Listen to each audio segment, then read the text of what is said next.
అండి welcome to వస్త్రాలయం saris అండి. ఈరోజు జామ్దానిలో శారీస్ చూద్దాము. పింక్కి ఆరెంజ్ కాంబినేషన్ అండి. ఇది పింక్ పైన అంత జరీ వర్క్, జామ్దాని వర్క్ వచ్చి ఆరెంజ్ కలర్లో ఉంది. మనకు ఇందులో మన colours cream with pink,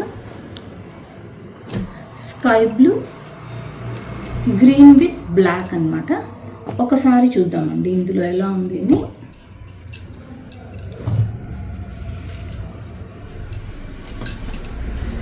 sari మొత్తం మనకి ఇలా వస్తుంది. స్మాల్ బుట్టీస్, జరీ బుట్టీస్, జామ్దాని వచ్చి బోర్డర్ వస్తుంది ఆరెంజ్ కలర్. శారీ మొత్తం మనకి ఇలానే వస్తుంది. బ్లౌజ్ ఏమో ప్లెయిన్ విత్ జామ్దాని వస్తుంది. పళ్ళు ఏమో ఫుల్ ఆరెంజ్ కలర్ వస్తుంది విత్ జరీ బుట్టాస్ వస్తుందండి దీనికి. మరిన్ని కలెక్షన్స్ కోసం వస్త్రాలయం శారీస్ ఫాలో అవ్వండి. Thank you. By. Visit our store.